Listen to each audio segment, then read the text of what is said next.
Yo, what's up everybody? So in this video, I want to talk about the controller versus keyboard debate. I'm going to talk about the pros and cons of each side, starting with controller, and then I'm going to go into my solution. Just something that I feel would stop all the complaining. So first, controller players. On screen is a list of things that I see controller players mainly complaining about in the community. They complain about things like aim and endgame mechanics. They depend on things like aim assist because they feel like they're inferior to mouse and keyboard players. In actuality, we're all the same. It just depends on how much you devote your time and energy into the game so you can get better. The guy I'm featuring on screen is the #1 console player in Warzone. People like FaceSwag has already reacted to him, and you can't deny that this guy is insane. Thing is, he plays without aim assist, yet he looks like he's playing on PC. Everything from his tracing to his recoil control is almost flawless. A lot of the things I hear from controller players is that PC players don't get as much recoil as console players. That being said, there's a big reason for that. Console players have access to aim assist. That high recoil is supposed to balance out the aim assist, because no new controller player should be able to decimate a professional PC player just from looking up the best aim assist settings for their controller. How can you be called a professional if you need aim assist to perform? And it's already been shown by dedicated console players that you don't need aim assist to play. It's crazy how console players complain about recoil when they don't put time in to learn it. The reason why PC players don't get high recoil is because they have no aim assist. Why make it harder for a mouse and keyboard player to play when they have nothing helping them aim? Not to mention there are things in place in these games to help you reduce recoil. I have videos up where I aim train and try to control the recoil myself. Once I got really good with it, I stopped using stabilizers in game. I play on some very high and sensitive settings, so I'm able to compensate for my recoil while still dealing damage to my enemy. It takes time and practice, yeah, but it's obtainable. It got to the point where if I put a stabilizer on my gun, I won't have recoil in general. Not to mention in games like Apex, strafing does tend to diminish recoil. So with all this in my kit, I had no room for complaints. All I needed to do was improve, but I wasn't going to stop at just having good aim. I want to perfect my aim to my standards. I went on to snapping on targets, one clipping people almost every time, and every time I got used to the way I was aiming, I would find a flaw which would result in me raising my sensitivity. Having professional level stats doesn't matter to me if I'm using aim assist or if I'm not playing at my best. To me, having aim assist is the equivalent to having aimbot. I don't care how different they are. They both aid you in areas where you are lacking. The fact that people like Nick Mercs can just pick up a controller, turn on aim assist, and end up in pred in the next week is crazy to me. How do you call that skill? It seems a lot like the gaming community in general is going from who is more skilled to who has better movement and can abuse their aim assist better. Back in COD Mobile, me and my friends grinded up to legendary rank. There were times while I was playing where I got to legendary rank by myself. Me and Zom tried out for the COD Mobile championship thing that was coming up. We both got pretty far, and there was a time where he actually quit and I kept going, and I was still going pretty far. The people I was going against were a bunch of claw players who used aim assist. They were even abusing metas. I was playing on 2 fingers, no aim assist, full sensitivity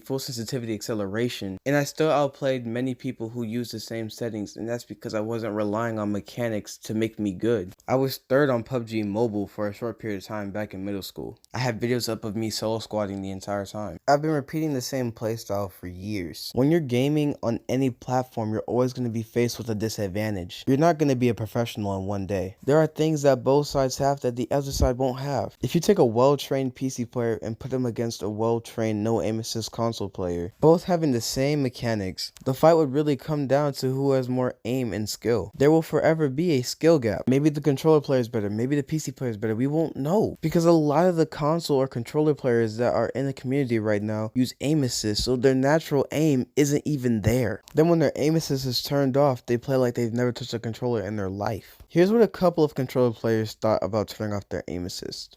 To aim assist or not to aim assist? That is the question. But the bigger question is, does playing without aim assist help improve your overall aim on a controller? I went 3 weeks in pubs, arenas, and masters level ranked without aim assist. My PK shots, my wingman shots never missed a beat. Impeccable aim. My tracking, once I was able to break my muscle memory, it was getting there. Was it as good? No. But once I switched it back, dear Lord, was it good. I mean, impeccable. My wingman shots, PK, other example, right? Had to retrain my muscle memory. Do I think it's important trying to play without aim assist for a little bit? Yeah, because it teaches that fine-tune adjustments and really helped improve my overall aim. I highly recommend it. Give it a shot. If you appreciate the content, like and follow for more. So last night, for an entire 3-hour stream, I decided to turn off aim assist. This is how it went. Early on, I really struggled with just about everything got to do with aim. As time progressed through the night, my mid-range aim started to improve, now getting used to not having that aim assist slowdown. Then came a game where I just started hitting just about everything with a bow check and a sentinel.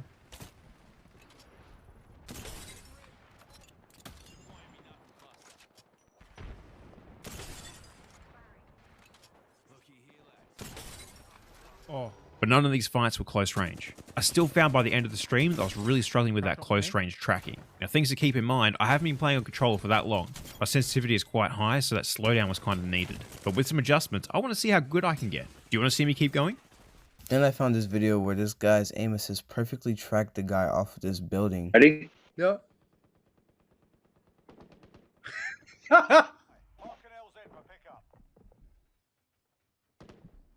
Alright, don't move. Ready? Yeah.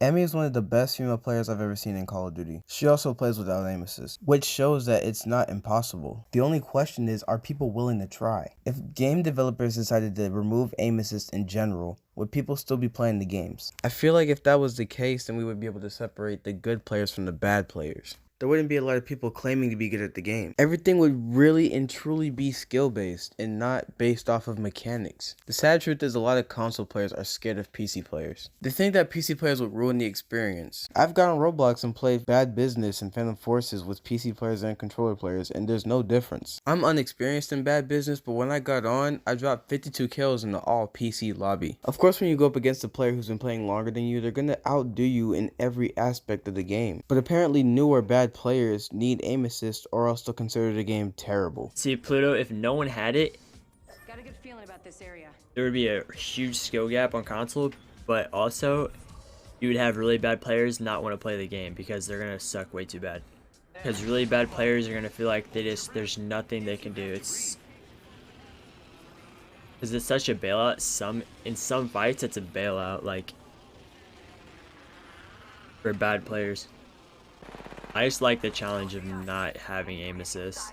PC players will make the excuse, or keyboard players will make the excuse that like controller players are only good because of aim assist. So if you have it off and you're still good, like it just...